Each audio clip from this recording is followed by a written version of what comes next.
Quand j'ai annoncé mon remariage à 60 ans, mon entourage m'a demandé la raison. Pourquoi maintenant, justement? Mais sur le coup, je n'ai pas pu leur expliquer. Ce choix s'était imposé à moi, c'est tout. Les premiers mois, tout s'était apaisé. Les nuits angoissantes avaient disparu, et les jours s'écoulaient tranquillement. Cependant, à partir d'un certain moment, des choses totalement inattendues ont commencé à se produire, une par une, dans cette maison. Je vais maintenant tenter de vous raconter cette période incroyable que j'ai traversée. Avant de commencer ce récit, n'hésitez pas à vous abonner, à laisser un j'aime et à nous laisser un commentaire pour nous dire d'où vous nous écoutez. Santé et bonheur à tous ceux qui nous suivent. Monique se réveillait avant 5 heures du matin. Ce n'était pas le réveil qui la tirait du sommeil, mais une douleur lombaire. Après s'être retournée toute la nuit, l'aube pointait déjà derrière la fenêtre. Elle tenta de se lever du lit, mais son dos refusait de se redresser. Elle resta ainsi un long moment, avant de se lever lentement, très lentement. Aïe, encore ça. Un petit gémissement s'échappa de ses lèvres, mais personne n'était là pour l'entendre. Elle ouvrit le frigo. Il ne restait que quelques morceaux de quiche de la veille et un petit plat de reste. Elle souleva le couvercle du plat, mais il n'y avait presque plus rien à l'intérieur. « Il faut que je le rationne », se dit-elle, refermant le couvercle et la porte du frigo. Elle compta les enveloppes de médicaments posées sur la table à manger. Pilules pour la tension, pour l'arthrose, des antiacides. Elle toucha chaque sachet pour calculer combien de jours il lui restait. « Est-ce que je devrais étendre ça jusqu'au mois prochain ?» Sa voix murmurée résonna dans la maison vide. C'est alors que son téléphone émit une notification de message. C'était un SMS de la pharmacie. L'ordonnance pour votre traitement anti-hypertenseur arrive à expiration. Veuillez prendre rendez-vous. Elle soupira et regarda son calendrier. Aujourd'hui, c'était le jour où elle devait se rendre à son travail d'aide ménagère. Elle avait reçu un message la semaine dernière indiquant que la date avait été changée. Ces choses-là arrivent toujours en même temps, pensa-t-elle.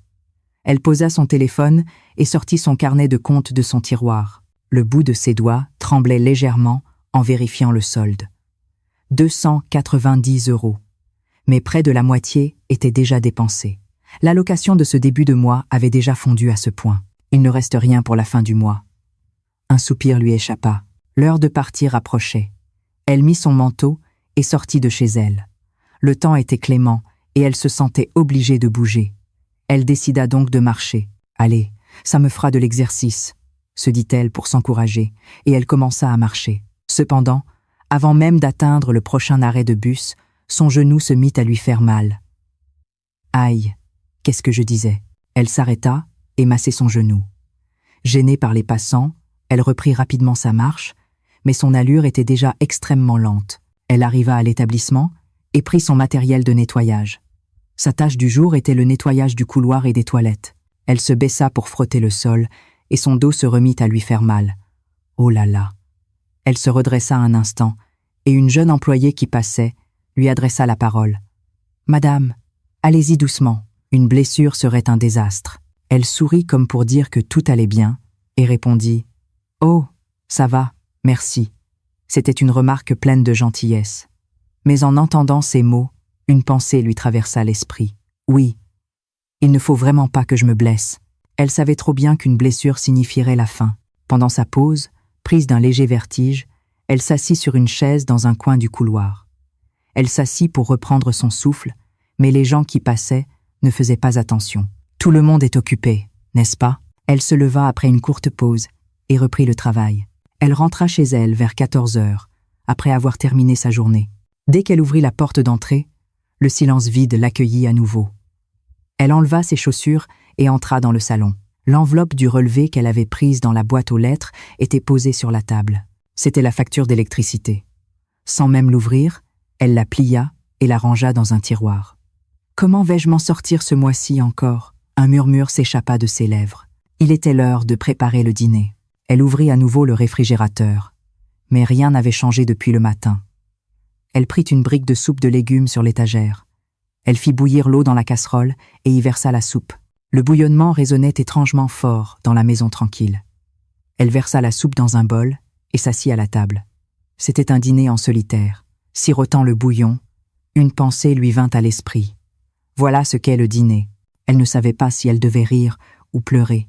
Après avoir fait la vaisselle, elle alluma la télévision. Le journal télévisé était diffusé. Elle n'écoutait pas vraiment, mais elle avait juste besoin d'un bruit de fond. Un silence trop pesant lui oppressait étrangement la poitrine. Alors qu'elle regardait la télévision, hébétée sur le canapé, son téléphone sonna à nouveau. C'était un numéro inconnu. Elle hésita à répondre, mais le fit par précaution. C'était une publicité pour une mutuelle. « Je n'en ai pas besoin pour l'instant », dit-elle brièvement avant de raccrocher. Il était 20 heures à l'horloge. Il n'était pas l'heure de se coucher, mais elle n'avait rien à faire. Assise ainsi, toutes sortes de pensées lui venaient. Demain sera comme aujourd'hui, si je continue à tenir bon jour après jour. Un jour, pour chasser ses pensées, elle se dirigea vers la chambre. Elle se coucha sous la couette, mais le sommeil ne venait pas facilement. Son dos lui faisait mal, alors elle changeait de position encore et encore. Quand elle fermait les yeux, elle pensait qu'elle devrait se relever le lendemain matin, et quand elle les ouvrait, elle ne voyait que le plafond. Après un long moment d'agitation, elle repensa à son carnet de compte. 290 €? Non. Il ne devait lui en rester que 270 maintenant. Après avoir payé l'électricité, le gaz, les frais médicaux, que lui resterait-il? « Il ne faut pas que je tombe malade », murmura-t-elle doucement sous la couette. Elle ne devait vraiment pas tomber malade. Si elle tombait malade, elle ne pourrait pas travailler. Si elle ne travaillait pas, l'argent ne rentrerait pas, et si elle n'avait pas d'argent, elle préférait ne pas y penser. Elle finit par s'endormir vers 2 heures du matin. Mais elle ne dormit pas profondément. Elle se réveillait et se rendormait par intermittence. Et finalement, elle se réveilla à nouveau avant 5 heures. Son dos lui faisait mal à nouveau, et un autre jour commençait. C'était sa routine quotidienne. Hier aussi, aujourd'hui aussi, et demain le serait probablement aussi. Tenir bon. Juste tenir bon jour après jour. C'était tout ce qu'elle pouvait faire. Quelques jours passèrent ainsi. Un après-midi, son téléphone sonna. C'était Sophie, une amie plus âgée. L'appel arrivait après un long moment.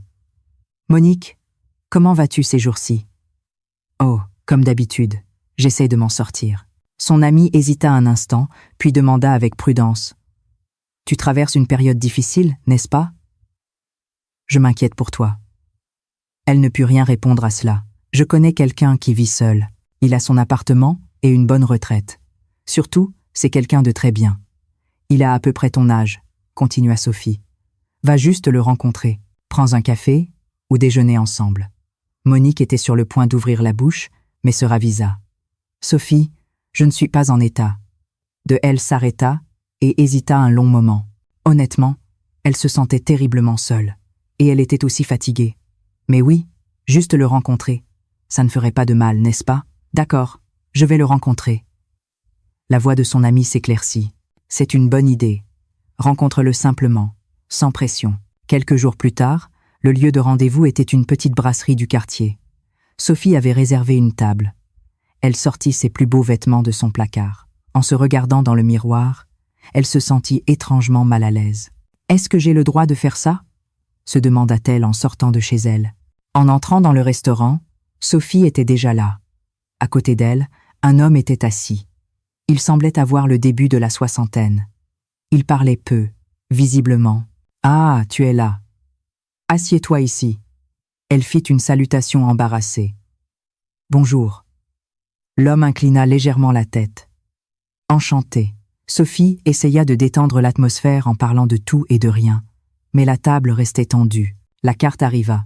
Elle parcourut les prix et choisit l'option la moins chère. « Je vais prendre ceci. » L'homme hocha la tête, comme pour marquer son accord. « Je prendrai la même chose. » Le repas fut servi, et ils commencèrent à manger tranquillement. Pendant que Sophie s'absentait un instant, l'homme prit la parole le premier. « Vous vivez seul depuis longtemps ?» Monique s'arrêta, ses couverts à la main. « Oui, ça fait plus de 10 ans que mon mari est parti. Je vois, moi aussi, je vis seule depuis longtemps. » La voix de l'homme était posée. Il n'avait l'air ni triste ni seul. Il semblait simplement énoncer un fait. « Et vos enfants ? Les enfants ont tous pris leur envol. Ils appellent de temps en temps. » L'homme s'arrêta un instant, puis ajouta « J'ai mon appartement et une bonne retraite, donc je n'ai pas de soucis pour vivre. » En entendant ces mots, Monique s'immobilisa. Appartement, retraite. Ces deux mots tournaient dans sa tête. Après le repas, au moment de se séparer, l'homme dit « J'ai apprécié ce moment. Pourrions-nous nous revoir ?» Elle hésita un instant, puis hocha la tête. Oui, pourquoi pas. Sur le chemin du retour, son esprit était confus. En ouvrant la porte d'entrée, le silence vide l'accueillit à nouveau. Elle s'assit sur le canapé et regarda fixement le plafond, hébétée. J'ai mon appartement et une bonne retraite. Cette phrase résonnait sans cesse à ses oreilles. 2 semaines plus tard, eut lieu leur deuxième rencontre. Cette fois, c'était dans un restaurant plus discret, et ils étaient tous les deux. C'était moins gênant que la première fois. « Vous travaillez toujours ?» demanda l'homme. « Oui, mon poste d'aide ménagère. Je travaille quelques jours par mois. Ça doit être fatigant. »« Non, ça va. Je dois bouger pour rester en bonne santé. » Elle sourit en parlant, mais au fond, elle pensait autre chose. Pas parce que c'est fatigant, mais parce que sans ça, l'argent ne rentre pas. L'homme poursuivit avec prudence. « Je me sens seul de vivre seul. Ma maison est grande, mais elle semble vide quand je suis seule. » Monique hocha la tête en l'écoutant. « Moi aussi, c'est trop silencieux quand on est seul, n'est-ce pas? Personne à qui parler. » L'homme hocha la tête et sourit. « Votre santé est bonne ?» demanda-t-elle. « Oui, bien sûr. Avec l'âge, on a des petits bobos ici et là, mais ça va. Je fais des bilans réguliers. » L'homme répondit calmement. En entendant cela, elle se sentit rassurée. « Au fait, quand vous êtes seule, comment vous faites pour les repas ?» demanda-t-elle. « Je mange sur le pouce, c'est tout. Je me fais une soupe, ou parfois je mange dehors, » répondit l'homme avec un sourire mélancolique. « Moi aussi, » répondit-elle en souriant. « Quand on est seul, on a la flemme de se faire à manger. » Ils continuèrent à discuter ainsi, puis se séparèrent. En sortant du restaurant, l'homme demanda « Pourrions-nous nous revoir ?» Cette fois, elle répondit plus vite. « Oui, avec plaisir. » Cette nuit-là, allongée dans son lit, elle regarda le plafond. Toutes sortes de pensées lui traversaient l'esprit. Il n'a pas l'air méchant. Il doit être seul, lui aussi. Elle se regarda dans le miroir. Son visage était marqué par les rides. Plus de la moitié de ses cheveux étaient blancs. « J'ai mon âge. Qu'est-ce que je peux espérer de plus ?» murmura-t-elle. Une autre semaine passa. L'homme, André, l'appela. « Ça vous dirait qu'on se revoie, si vous êtes libre ?» Juste pour une promenade? Elle hésita un instant, puis répondit « Oui, avec plaisir. » La troisième rencontre eut lieu dans le parc du quartier. Ils s'assirent côte à côte sur un banc et discutèrent. Le vent d'automne était frais. « Il fait beau, » dit André en levant les yeux vers le ciel. « En effet, le temps est parfait en ce moment, » répondit-elle en regardant aussi le ciel. Un silence s'installa un instant. Mais ce silence n'était pas gênant. C'était un silence confortable. André prit la parole le premier. « Je vais être honnête avec vous. Je me sens seul de vivre seul. Je n'ai personne à qui parler. Et je mange seul. » Elle hocha la tête en l'écoutant. « Moi aussi. Il y a des jours où je ne dis pas un mot de la journée. » L'homme s'arrêta un instant, puis la regarda avec prudence. « Pourriez-vous envisager de vivre avec moi? Vous n'avez pas besoin de me répondre tout de suite. Vous pouvez y réfléchir tranquillement. » En entendant ces mots, son cœur fit un bond. Ce n'était pas de la surprise. Au contraire, c'était ce qu'elle attendait. « Eh bien, j'y ai pensé aussi, mais j'ai ma situation. Et je dois aussi penser à mes enfants, oui, bien sûr. C'est normal. Je devrais aussi en parler à mon fils, » répondit André en hochant la tête. « Alors, réfléchissons-y chacun de notre côté, et parlons-en à nos enfants. »« Oui, faisons cela, » répondit-elle prudemment. Cette nuit-là, elle ouvrit un tiroir et sortit son carnet de compte. 350 €. Avec la fin du mois qui approchait, c'était déjà ça. Elle prit une feuille de papier et fit des calculs. Pour passer le mois avec l'argent restant, l'électricité, le gaz, les frais médicaux, même avec l'allocation du mois prochain, ce serait encore juste. Si je me marie, je perdrai mon allocation à cause de son appartement et de sa retraite, murmura-t-elle. Mais cela lui semblait quand même acceptable. Il a un appartement et une retraite, donc je n'aurai pas à être à court d'argent comme maintenant. Elle s'apprêta à appeler sa fille, Julie, puis s'arrêta.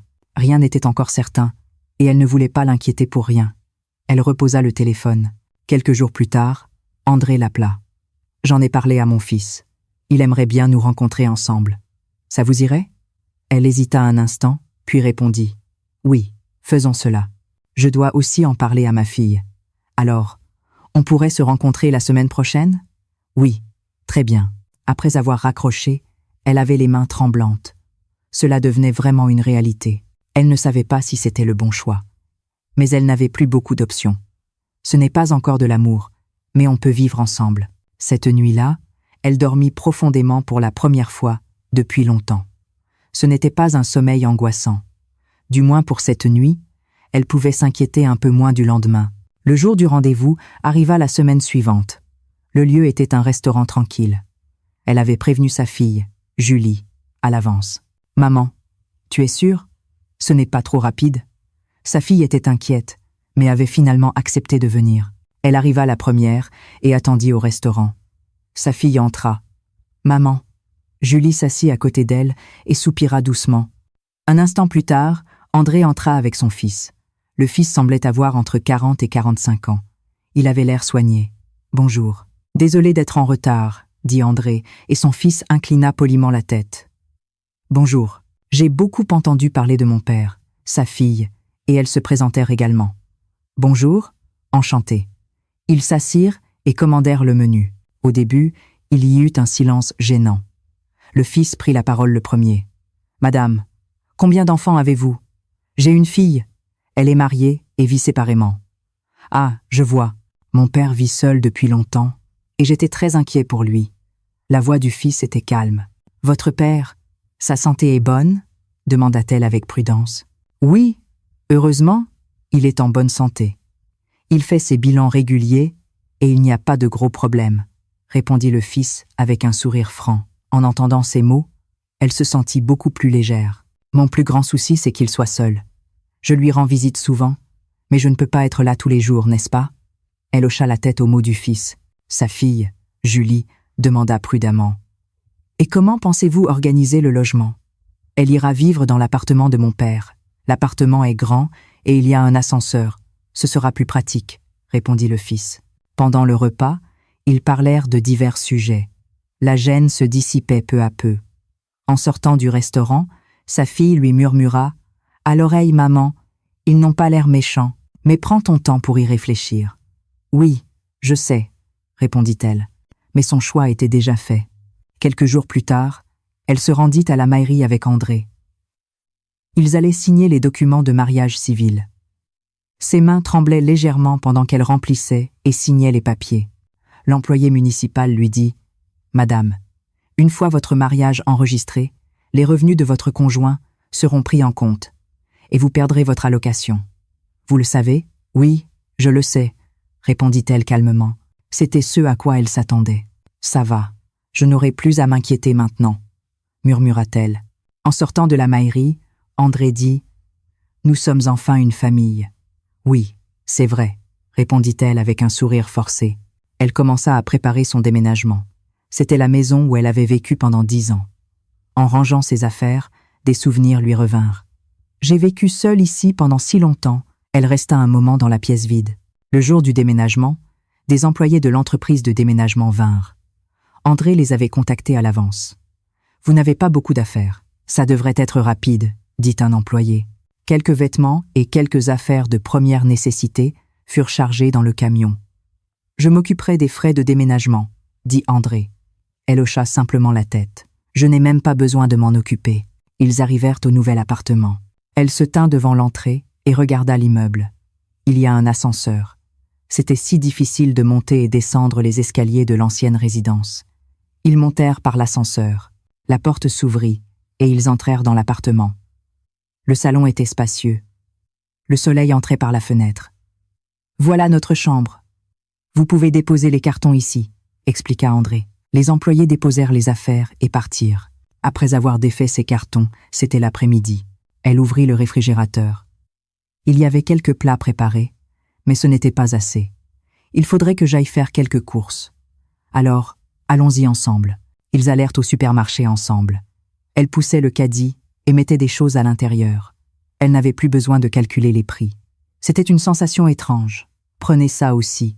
Si vous avez envie de quelque chose, n'hésitez pas, dit André. Elle choisit prudemment quelques articles supplémentaires. Devant la caisse, André sortit sa carte bancaire.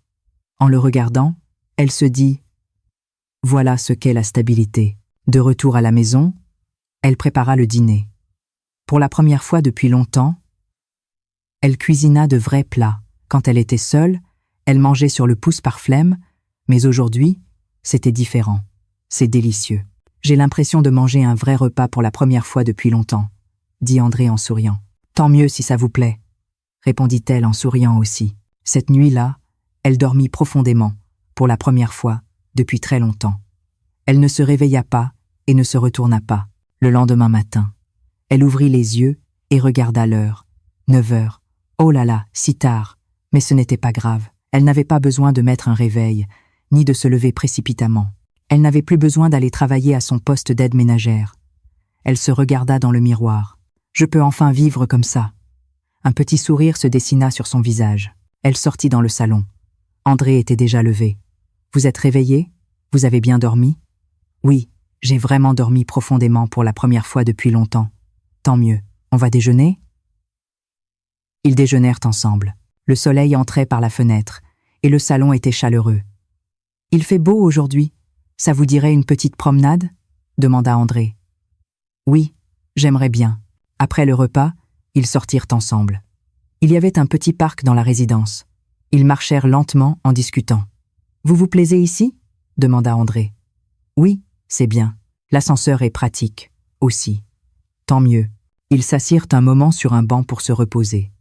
Ils restèrent assis en silence, observant les passants. Mais ce silence n'était pas gênant. Voilà comment on vit, murmura-t-elle intérieurement. La vie où elle n'avait plus à se lever à l'aube avec un dos douloureux pour aller travailler, où elle n'avait plus à s'inquiéter du solde de son carnet de comptes, où elle n'avait plus à manger seule dans une maison vide. Sur le chemin du retour, André dit « Qu'est-ce que vous aimeriez manger ce soir ?»« Oh, rien de spécial. On peut se contenter de ce qu'on a. »« Alors, c'est moi qui m'occupe du dîner. Reposez-vous. »« Non, je vais le faire. Il faut que vous vous reposiez de temps en temps, » dit André en souriant. Ce soir-là, ils mangèrent ensemble un repas simple préparé par André. Ils s'assirent côte à côte sur le canapé en regardant la télévision. C'était une soirée ordinaire. Ça, c'est une vie acceptable, murmura-t-elle en regardant la télévision. Cette nuit-là, avant de s'endormir, elle pensa « Ce n'est pas un mauvais choix. » Le clair de lune entrait par la fenêtre, et elle ferma les yeux sereinement. Environ 3 mois après leur mariage. Leur quotidien était paisible. Ils déjeunaient ensemble le matin, faisaient une promenade, regardaient la télévision le soir. Les jours s'écoulaient ainsi. Un matin, pendant qu'ils mangeaient, André demanda « On est quel jour aujourd'hui ?»« Mardi, le 15 octobre. »« Ah, d'accord. » Elle n'y prêta pas attention. À l'heure du déjeuner, la même question revint. « C'est quel jour ?»« Déjà, mardi. Je vous l'ai dit ce matin. » répondit-elle en souriant. Mais elle trouva ça un peu étrange. Il l'a déjà demandé. C'était en fin de soirée. Assis devant la télévision, André demanda à nouveau « C'est quel jour? Aujourd'hui ?» Elle s'arrêta, la télécommande à la main. « Oh, c'est la 3e fois aujourd'hui. » Mais elle ne voulait pas créer de malaise. « Mardi. Le 15 octobre, » répondit-elle. « J'ai oublié, » dit André, reprenant le fil de la télévision comme si de rien n'était. Cette nuit-là, elle y pensa seule. Avec l'âge, on peut oublier. Ce n'est rien de grave. Elle essayait de se convaincre. Quelques jours plus tard, elle lui donna ses médicaments le matin. 2 pilules pour la tension et des antiacides. « Chérie, prends tes médicaments. »« Merci. » André les prit avec de l'eau. Elle rangea le pilulier et débarrassa la table. C'était après le déjeuner. Alors qu'elle faisait la vaisselle, André s'apprêta à ouvrir le pilulier.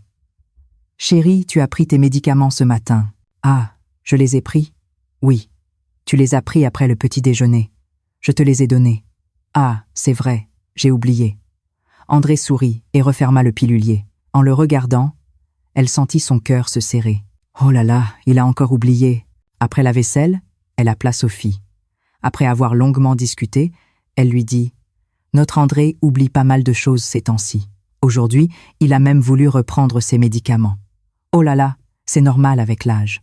Mon mari faisait ça aussi. » « Ce n'est rien de grave, » répondit Sophie sans y prêter attention. Elle aussi avait essayé de le voir ainsi. « Oui, ça peut arriver avec l'âge. » Un soir, elle regardait la télévision dans le salon. Le journal télévisé était en cours. Soudain, Une odeur étrange monta de la cuisine. Qu'est-ce que cette odeur? Au début, elle ne savait pas ce que c'était, mais l'odeur de fumée devint de plus en plus forte. Mon Dieu!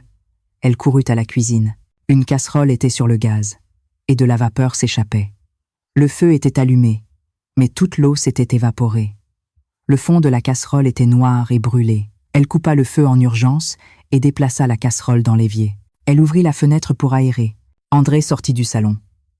Que se passe-t-il? Quelle est cette odeur? Chérie, tu as oublié d'éteindre le gaz. Moi? Quand? André afficha une expression confuse. Tu as dit que tu voulais faire bouillir de l'eau tout à l'heure. Ah, c'est vrai? Je ne me souviens pas. Il faut faire attention. Ça aurait pu être dangereux. Elle le réprimanda doucement. Mais au fond d'elle, elle était terrifiée. Elle avait les mains tremblantes. Cette nuit-là, elle resta seule dans la cuisine, soupirant. Elle regarda la casserole brûlée et pensa « Il faut que je fasse attention. Quelque chose de grave va finir par arriver. » La semaine suivante, André sortit pour aller au supermarché. Il devait acheter du lait et des œufs. Fais attention en route. Oui, je reviens tout de suite. Environ 1 heure plus tard, son téléphone sonna. C'était André. Chérie, je suis où là? Quoi? Tu n'es pas au supermarché? Je suis au supermarché, mais je ne sais pas où est la maison. Je suis perdu. Sa voix trahissait un sentiment de panique évident. Son cœur se serra. Reste où tu es. J'arrive tout de suite. Elle mit son manteau en urgence, prit son téléphone et sortit en courant. Elle courut jusqu'au supermarché, haletante, mais sans s'arrêter. Elle arriva devant le supermarché. André était là, errant. Il tenait un sac à la main, regardant autour de lui, hébété. « Chérie! Ah, c'est toi? Je suis désolé, dit André, soulagé. Mais son regard semblait inquiet. Ça va. Rentrons ensemble, tranquillement. Elle lui prit la main, et ils rentrèrent. La main d'André était froide. Un silence s'installa tout au long du chemin. André ne dit rien, et elle ne savait pas quoi dire. Arrivés à la maison, ils ouvrirent la porte d'entrée. André murmura « Je suis désolé. J'oublie beaucoup de choses ces temps-ci. C'est l'âge, je suppose. Ça va, ça arrive à tout le monde, dit-elle en souriant, mais son cœur était lourd. André entra dans le salon et elle resta dans la cuisine. Elle mit le lait et les œufs qu'il avait achetés au réfrigérateur, restant là un long moment, hébétée. Elle s'apprêta à appeler Laurent, le fils d'André, puis s'arrêta. Qu'est-ce que je vais dire? Est-ce que je ne vais pas l'inquiéter pour rien? C'est juste un oubli. Ce n'est rien de grave. Elle reposa le téléphone. Cette nuit-là, elle ne trouva pas le sommeil. Allongée dans le lit, elle regarda le plafond. À côté d'elle, André dormait paisiblement. Son souffle régulier lui parvenait. C'est normal pour l'âge. Elle essaya de se convaincre, mais son anxiété ne s'apaisait pas. Elle alluma son téléphone et fit une recherche sur Internet. Amnésie sénile. Premier signe de la maladie d'Alzheimer. Plusieurs articles s'affichèrent. Différence entre oubli et début de démence. Qu'est-ce que le trouble cognitif léger? À surveiller si la personne répète les mêmes questions. Symptômes de perte de repères, désorientation spatiale. En lisant l'article, sa main s'arrêta. Son cœur s'emballa. Les symptômes listés sur l'écran lui revinrent un par un. Répétition des questions. Oubli des médicaments. Oubli d'éteindre le gaz. Difficulté à trouver son chemin. Non, mon André, ça ne peut pas être ça. Elle éteignit son téléphone et se couvrit avec la couette. Elle se dit « Oui, ça arrive avec l'âge.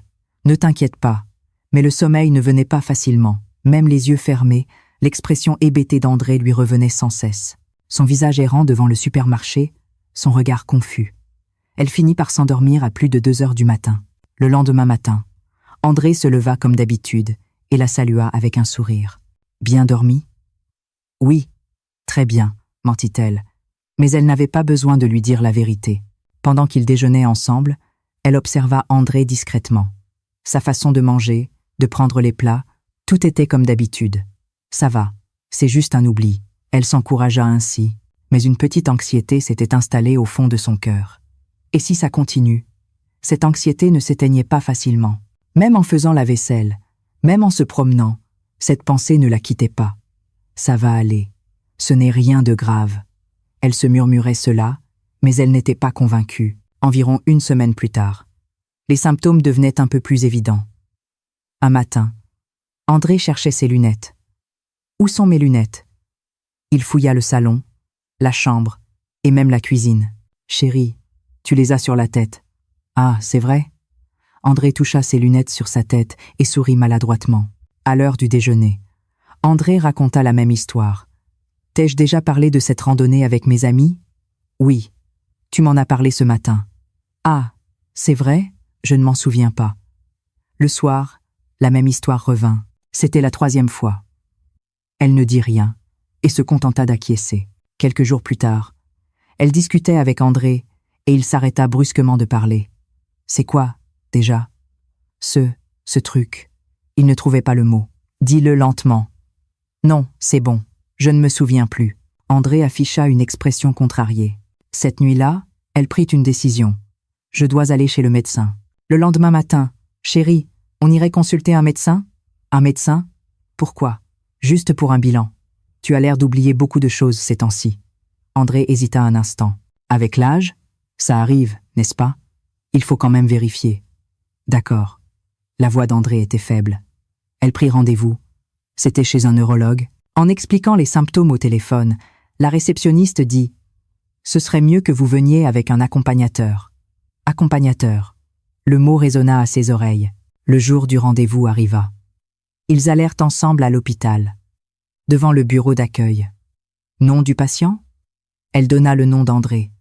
Nom de l'accompagnateur? Elle s'arrêta un instant. Oui, le nom de l'accompagnateur, s'il vous plaît. Ah, c'est Monique. Elle écrivit son nom sur le formulaire, les mains tremblantes. Accompagnatrice. Je suis sa femme. Mais je suis son accompagnatrice. Ils s'assirent dans la salle d'attente. Il y avait beaucoup de personnes âgées. Toutes étaient accompagnées. Je suis l'accompagnatrice, murmura-t-elle intérieurement. Elle se sentait étrange et mal à l'aise. Son nom fut appelé. Ils entrèrent dans le cabinet du médecin. Le médecin regarda André et demanda « Monsieur, vous savez quel jour on est aujourd'hui? Vers le 20 octobre. Le 22 octobre, pour être exact. Et quel jour de la semaine? » André réfléchit un instant, puis répondit « Mercredi? C'est jeudi. » Le médecin hocha la tête et demanda à nouveau « Je vais vous dire 3 mots maintenant. Écoutez bien. Arbre, voiture, crayon. Répétez-les. Arbre, voiture, crayon. Bien, je vous les redemanderai plus tard. » Le médecin la regarda. « Madame, en tant qu'accompagnatrice, depuis quand les symptômes sont-ils apparus? Ça fait environ 3 mois. Au début, il posait souvent les mêmes questions. Et ces derniers temps, il oublie souvent où il a mis ses affaires. Et il s'est perdu une fois. » Elle expliqua tout, point par point. Le médecin hocha la tête et prit des notes. « Vous souvenez-vous des 3 mots que je vous ai dit tout à l'heure? » André réfléchit un instant, puis répondit « Arbre, et après, c'était quoi? Voiture? Crayon? » Ah oui, il ne se souvenait que d'un mot. Le médecin dit « Les symptômes d'un trouble cognitif léger sont visibles. Avez-vous déjà passé des examens auparavant? » André hésita un instant, puis dit « Je crois que j'en ai passé un il y a quelques années. » Le médecin vérifia son ordinateur. « Oui, j'ai les archives. Il a été diagnostiqué il y a 3 ans avec un trouble cognitif léger à un stade précoce. Il semble que cela ait progressé un peu plus. » Elle eut un vide. « Il y a 3 ans, bien avant notre mariage. Je pense qu'un examen plus approfondi est nécessaire. Nous allons planifier une IRM. En attendant, je vais vous donner une ordonnance de médicaments, » dit le médecin. « Oui, d'accord. » Elle hocha simplement la tête. Les mots du médecin ne pénétraient pas son esprit. Ils sortirent du cabinet. André marchait en silence. Elle ne pouvait pas ouvrir la bouche. Ils allèrent à la pharmacie. Elle tendit l'ordonnance. C'est un stimulant cognitif. Et ça, c'est pour la tension. À prendre 2 fois par jour, matin et soir, après les repas. Le pharmacien expliqua, mais elle n'entendait pas. Elle sortit avec le sac de médicaments. L'ordonnance dans sa main lui semblait lourde. Ils rentrèrent à la maison. André alla s'asseoir sur le canapé dans le salon. Elle resta dans la cuisine pour ranger les médicaments. Elle les répartit un par un dans les piluliers du matin et du soir. Qu'est-ce que c'est que tout ça? Un soupir lui échappa. Elle prit le calendrier et y nota les rendez-vous. IRM la semaine prochaine, consultation dans 2 semaines, Réévaluation dans 1 mois. Les rendez-vous médicaux s'accumulaient sur le calendrier. « Chérie, on doit aller à l'hôpital demain », dit-elle à André. Il regardait la télévision, hébété. « Chérie ? Oui. On doit faire une IRM demain. »« Ah. D'accord. » il répondit, mais elle ne savait pas s'il avait compris. Elle prépara le dîner. André était dans le salon, regardant la télévision. Il parlait moins que d'habitude, c'était certain. « Chérie, on mange. »« Oui, » répondit-il brièvement, et il s'assit à table. « Qu'est-ce que tu as fait aujourd'hui » demanda-t-elle. Mais il ne répondit pas. Il mangeait simplement. « Chérie ? Oui ? Je te demande ce que tu as fait aujourd'hui. »« Ah, j'ai regardé la télé. » La conversation ne se poursuivit pas. Après le repas, elle fit la vaisselle. Debout seule dans la cuisine, elle pensa. Il le savait depuis 3 ans. Sa main s'arrêta. Alors, avant de se marier, il le savait déjà. Les larmes lui montèrent aux yeux. Elle essaya de se retenir, mais les larmes coulaient. « C'était ça, le mariage ?» murmura-t-elle. Après la vaisselle, elle se fit une tasse de thé. Elle s'assit à la table et regarda par la fenêtre. La nuit tombait. Un profond soupir lui échappa. C'était le premier soupir vraiment profond qu'elle laissait sortir. « Je suis sa femme, mais je suis devenue son accompagnatrice. » Son murmure résonna dans la cuisine vide. Elle s'apprêta à appeler Laurent, le fils, puis s'arrêta. Est-ce qu'il était au courant ? Il ne devait pas être au courant, n'est-ce pas ? Elle reposa le téléphone. Elle n'avait pas encore le courage de demander. Cette nuit-là, elle ne dormit pas. À côté d'elle, André dormait paisiblement. Son souffle régulier lui parvenait. Elle regarda le plafond et pensa. S'il le savait depuis 3 ans, qui étais-je, moi ? Les larmes coulaient à nouveau. Pour ne pas faire de bruit, elle se couvrit le visage avec la couette. La nuit s'éternisa ainsi. Environ 1 mois plus tard, elle retourna à l'hôpital pour vérifier les résultats de l'IRM. Assise dans le cabinet, elle attendait le médecin. André était assis à côté d'elle, silencieux. Le médecin regarda l'écran et dit « Si vous regardez l'IRM, il y a une atrophie visible du lobe frontal et du lobe temporal. » Il lui montra l'écran, mais elle ne comprenait pas bien. Le rythme de progression est plus rapide que la normale. Vous prenez des médicaments, mais la gestion des symptômes est importante. La progression est rapide ? Sa voix tremblait. Oui, il faudra désormais une observation plus attentive. Son esprit était vide. Qu'est-ce que c'est que cette maladie ? En sortant de l'hôpital, André ne dit rien. Elle non plus ne pouvait pas ouvrir la bouche. De retour à la maison, elle s'assit sur le canapé. Il a passé l'examen il y a 3 ans, n'est-ce pas ? Cette phrase tournait sans cesse dans sa tête. Elle prit son téléphone. Elle composa le numéro de Laurent.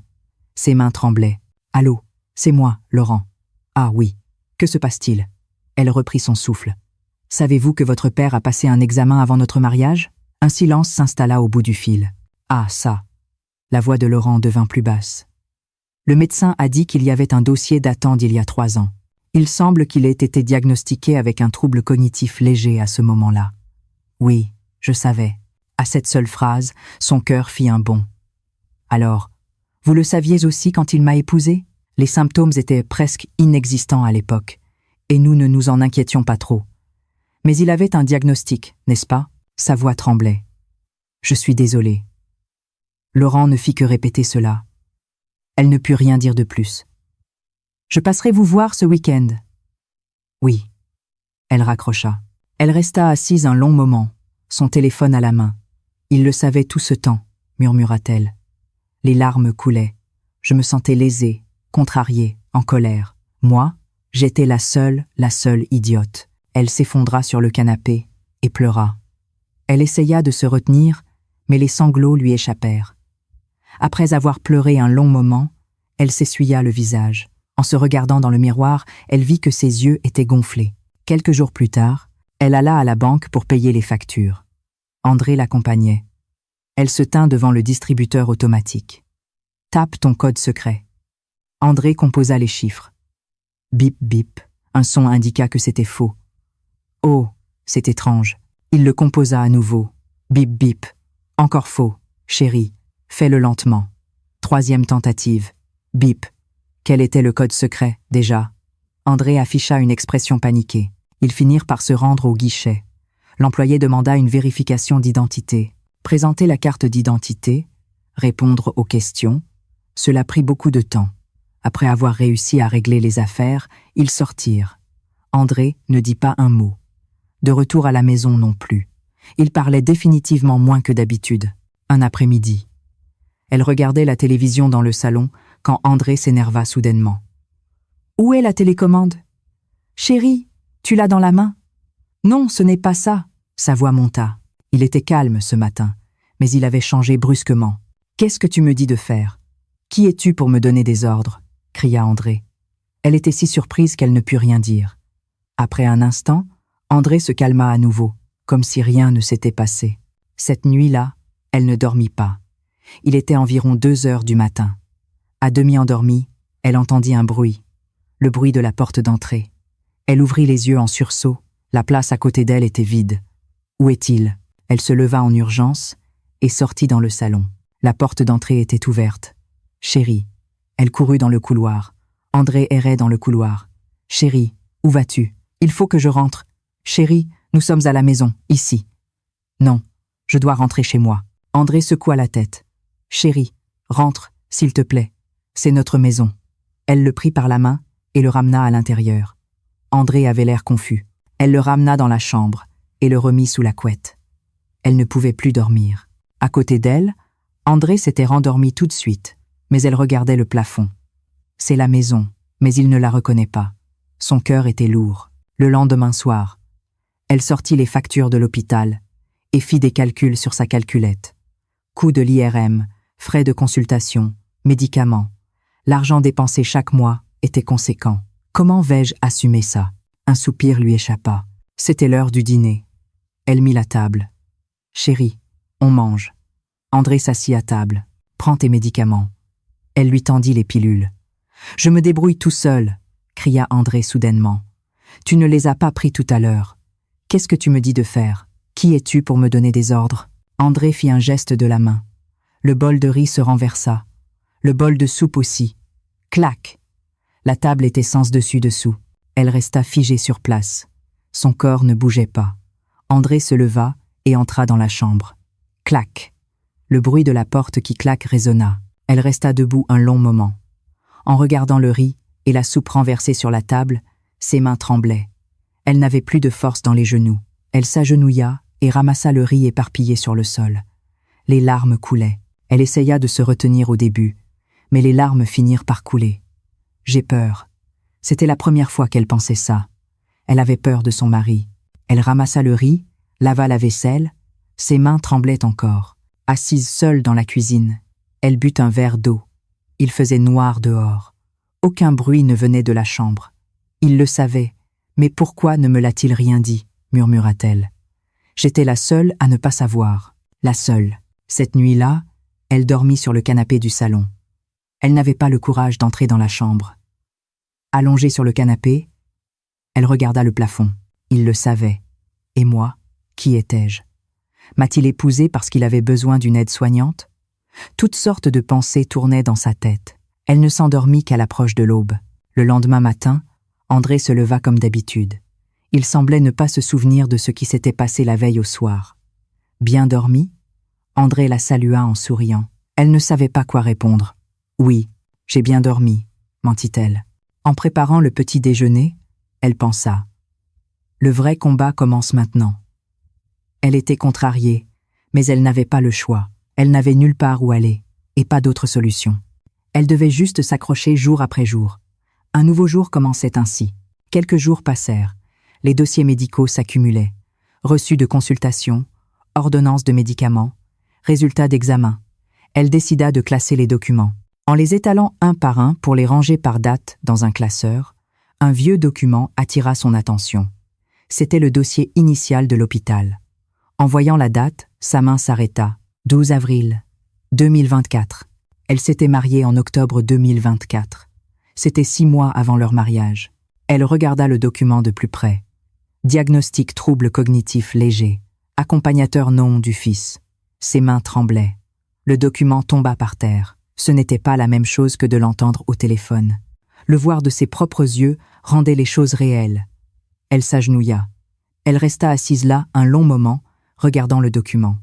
6 mois avant le mariage, il le savait déjà. Alors, c'était tout planifié depuis le début. Son cœur était serré. Elle avait l'impression d'étouffer. Elle ramassa le document. Elle relut chaque mot. Date initiale, diagnostic, nom de l'accompagnateur. Tout était clair. Pourquoi ne me l'a-t-il pas dit? Les larmes coulaient à nouveau. Elle passa toute la journée hébétée. Elle ne mangea pas correctement. Et même avec la télévision allumée, elle ne voyait rien. André lui demanda « Tu es malade ?»« Non, ça va », mentit-elle. Le week-end arriva. C'était le jour où Laurent devait passer. Vers 14 heures, la sonnette retentit. Elle ouvrit la porte. « Bonjour !» Laurent entra, tenant un sac de fruits à la main. « Où est mon père ? Il dort dans la chambre. »« Ah, d'accord. » Il s'assit sur le canapé du salon. Un silence gênant s'installa. Elle lui apporta une tasse de thé. Elle la posa sur la table et s'assit en face de lui. Après être restée assise en silence un instant, elle prit la parole. « Laurent, j'ai fait le tri dans les papiers et j'ai vu quelque chose. »« Oui ?» L'expression de Laurent se figea. Elle sortit le document du tiroir et le posa sur la table. « C'est le dossier initial d'avril 2024. C'est 6 mois avant notre mariage. » Sa voix tremblait. Laurent regarda le document, puis baissa la tête. « Je suis désolée. Pourquoi ne me l'avez-vous pas dit? Vous auriez dû le dire à ce moment-là. » Les symptômes étaient vraiment presque inexistants à l'époque. Il faisait tout seul au quotidien. Mais il avait un diagnostic, n'est-ce pas? Il est clairement indiqué trouble cognitif léger. Sa voix monta. J'étais trop inquiet que mon père soit seul. Je ne pouvais pas lui rendre visite souvent et je ne pouvais pas non plus l'héberger chez moi. Alors, vous l'avez marié sans rien me dire? Je suis désolée. Laurent ne fit que répéter cela. Elle resta assise, silencieuse, un long moment. « Vous n'avez pas pensé à l'EHPAD ?» demanda-t-elle. « Un EHPAD coûte très cher. Ça dépasse les 2 000 € par mois, et mon père ne voudrait pas. Alors, vous voulez que je m'en occupe seule? Tout le temps? Il n'est pas encore trop tard pour qu'il reste à la maison, n'est-ce pas? Je passerai vous voir tous les week-ends. Qu'est-ce que vous allez faire en venant un week-end? Il essaye de sortir la nuit. Il s'énerve subitement.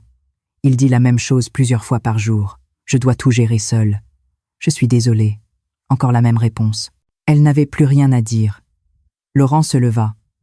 Je vais partir sans réveiller mon père. Appelez-moi si vous avez besoin de quelque chose. Oui. La porte d'entrée se referma. Elle resta assise sur le canapé. Le sac de fruits était seul sur la table. Au final, je suis seule, murmura-t-elle. Combien de temps resta-t-elle assise? André sortit de la chambre. Quelqu'un est passé. Oui, ton fils est passé. Mon fils? Il ne m'a pas salué. Il t'a dit qu'il ne voulait pas te réveiller parce que tu dormais. Ah, d'accord. André afficha une expression confuse. Il ne se souvenait de rien, ni que son fils était passé, ni du diagnostic. Elle était la seule à se souvenir de tout. En préparant le dîner, elle pensa « Le fils fait semblant de ne pas être au courant, et le mari ne s'en souvient plus. » Elle pleura seule dans la cuisine. Pour ne pas faire de bruit, elle se couvrit la bouche avec un torchon. Elle pleura, puis elle fut en colère. Après la colère, elle redevint triste. Je ne suis pas son épouse, mais son aide-soignante. Cette pensée ne la quittait pas. Elle servit le dîner. Assise en face d'André, ils mangèrent. André mangeait avec une expression innocente. « C'est bon », dit André en souriant. Elle se contenta d'acquiescer. Cette nuit-là, elle ne dormit pas encore.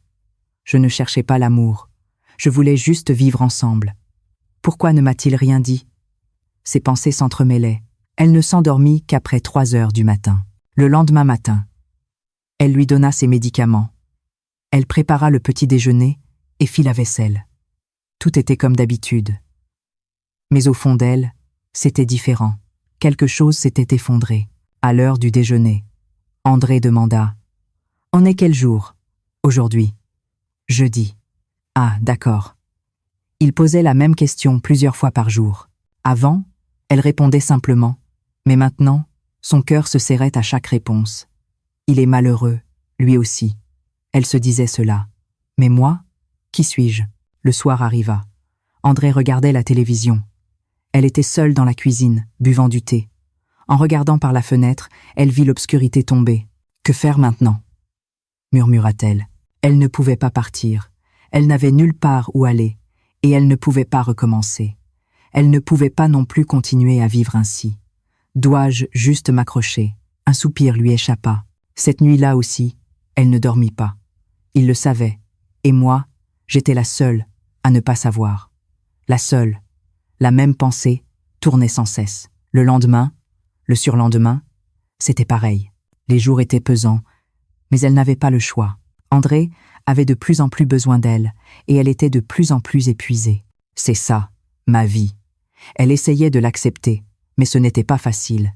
Elle pleurait toutes les nuits, et le matin, elle se levait pour commencer une nouvelle journée. En se regardant dans le miroir, son visage lui était étranger. Ses rides s'étaient creusées. Elle avait vieilli. « Qu'est-ce que je fais ?» murmura-t-elle. Mais il n'y avait pas de réponse, juste s'accrocher à aujourd'hui et s'accrocher à demain. C'était tout ce qu'elle pouvait faire. Environ un mois plus tard, les symptômes s'aggravaient. Un matin, elle préparait le petit déjeuner comme d'habitude. « Chérie, on mange. » Elle appela André. André sortit du salon. Il la regarda, puis s'arrêta. « Qui êtes-vous » Elle n'en croyait pas ses oreilles. « Pourquoi êtes-vous chez moi ?»« Qui êtes-vous » André la regarda avec méfiance. Son cœur se serra. « C'est moi, chérie, ta femme. »« Ma femme n'est pas comme ça. C'est moi. Monique. »« Monique ? Qui est Monique ?» Ses mains tremblaient. Les larmes lui montèrent aux yeux. « Chérie, c'est moi. On vit ensemble. » Elle expliqua longuement. André la regarda, confus. « D'accord, je suis désolé. Je ne me souviens plus très bien. » Ce matin-là, elle ne put rien manger. Quelques jours plus tard, André cherchait son portefeuille. « Où est mon portefeuille ? Je l'ai mis ici pourtant. » Il fouilla les tiroirs, souleva les coussins du canapé. « Chérie, je vais t'aider à chercher. Où est mon portefeuille ?» Sa voix monta. « C'est vous qui l'avez volé. Où avez-vous mis mon portefeuille ? » « Non, ce n'est pas vrai. Pourquoi je le volerais ? Ne mentez pas. Il n'y a que vous. » André cria. Elle se sentait lésée. Son cœur était serré. « Chérie, c'est vraiment pas moi. On va chercher ensemble. » Ils finirent par trouver le portefeuille sous le lit.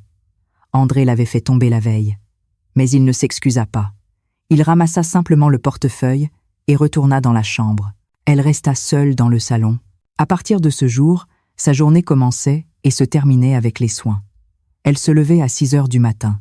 Elle réveillait André, l'aidait à aller aux toilettes, le changeait. Elle préparait le petit déjeuner et ils mangeaient ensemble. Elle lui donnait ses médicaments. « C'est quoi ? C'est ton médicament.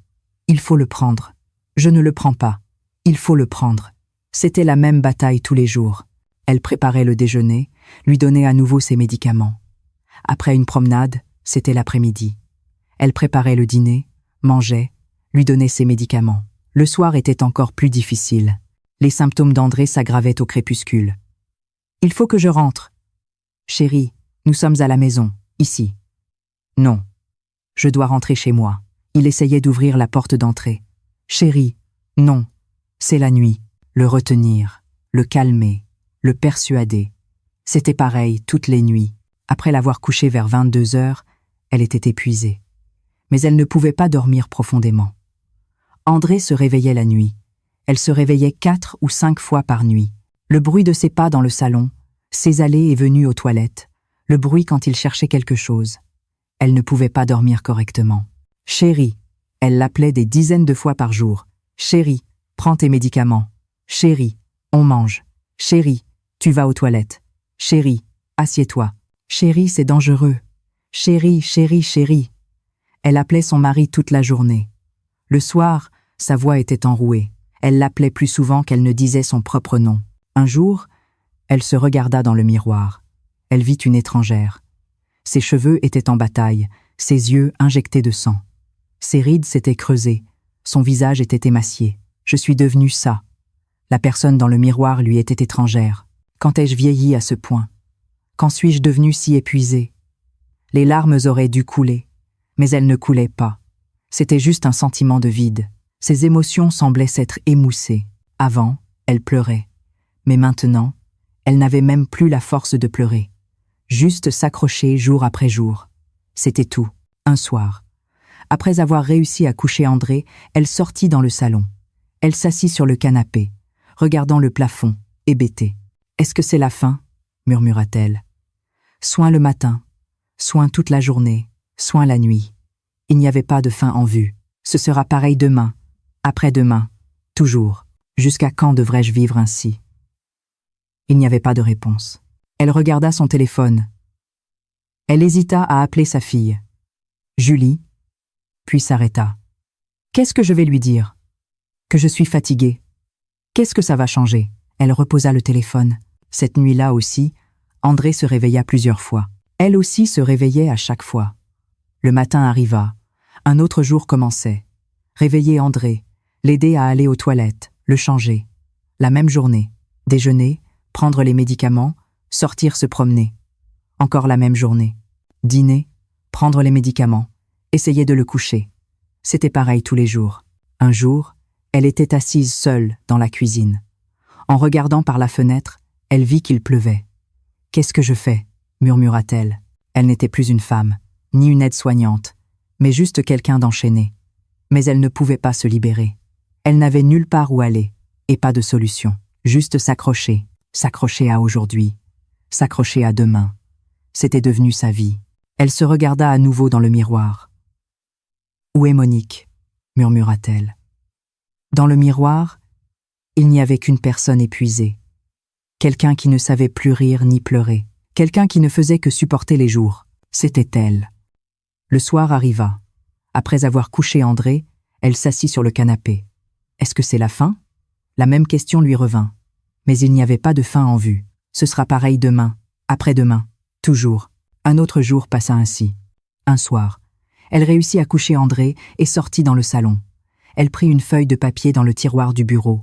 Elle prit un stylo et commença à écrire. Divorce. En écrivant ce mot, sa main trembla. Si je divorce, la maison, les frais de subsistance, où aller? Elle écrivit tout, point par point. En écrivant, elle se sentit désespérée. Le lendemain, elle ouvrit une application immobilière sur son téléphone. Elle chercha des locations. Le studio le moins cher, 10 000 € de caution. Elle ouvrit son carnet de compte. Solde 40 €. Elle reposa le téléphone. « C'est impossible », murmura-t-elle. Quelques jours plus tard, elle rassembla son courage et appela sa fille. « Allô, maman, qu'est-ce qu'il y a? Tu es occupée ?» La voix de sa fille était pressée. « Non. Je voulais juste savoir comment tu allais. »« Ça va. Et toi, maman, tu vas bien ?»« Oui, ça va. » Elle voulut parler, mais s'arrêta.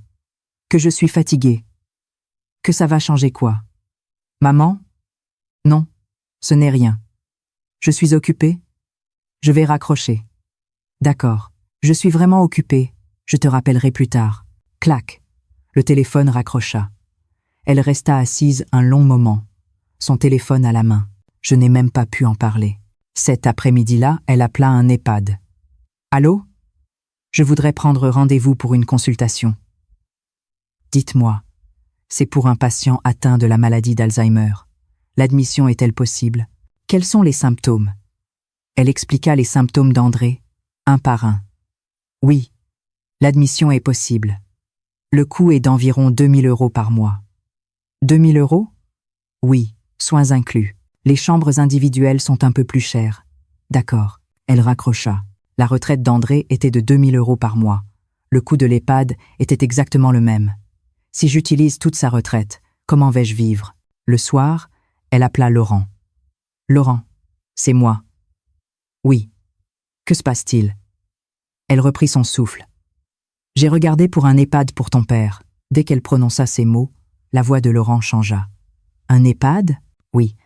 Je ne peux pas m'en occuper seule. Il ne dort pas la nuit, et moi aussi je suis épuisée. Combien ça coûte? 2 000 € par mois. 2 000 €?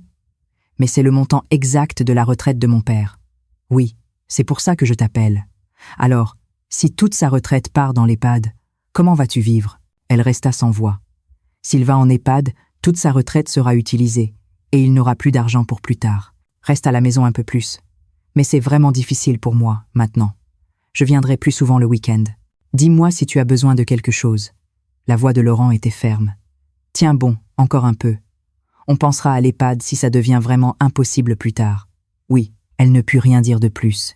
Elle raccrocha et resta assise un long moment, hébétée. Il dit qu'il viendra plus souvent le week-end, mais il ne vient même pas une fois par mois. Elle était contrariée, mais elle n'avait pas le choix. Quelques jours plus tard, elle appela Sophie. « Sophie, qu'est-ce qu'il y a? Je n'en peux plus, c'est trop difficile. » Elle se plaignit longuement. Elle déversa tout son mari, son fils, tout. Sophie soupira et dit « Au moins, Monique, tu as la maison. Dans le monde d'aujourd'hui, avoir un endroit où vivre, c'est déjà ça. Ce n'est pas ma maison. Elle est au nom d'André.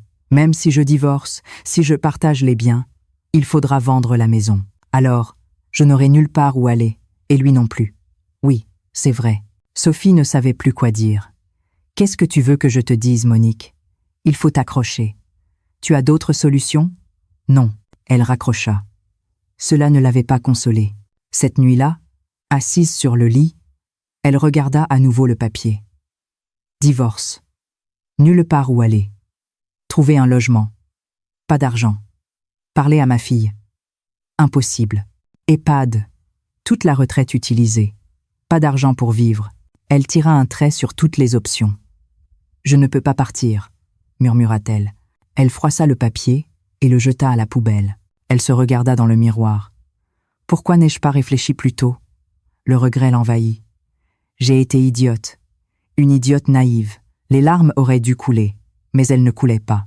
C'était juste un sentiment de perte. » André l'appela depuis la chambre. « Chérie, les toilettes. » Elle se leva. « Oui, j'arrive. » Elle aida André à aller aux toilettes. Elle le ramena au lit et le couvrit.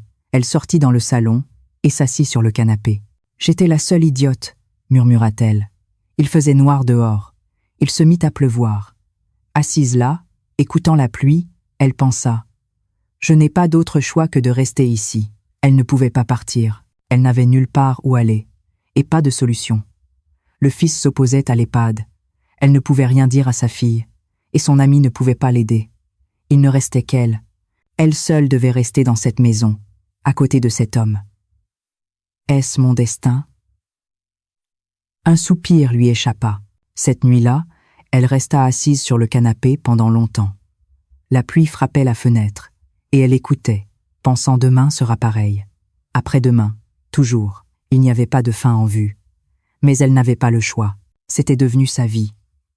Une vie sans choix, un endroit qu'elle ne pouvait pas quitter. Elle devait l'accepter. Elle s'endormit à l'approche de l'aube. Le lendemain matin, une nouvelle journée commençait.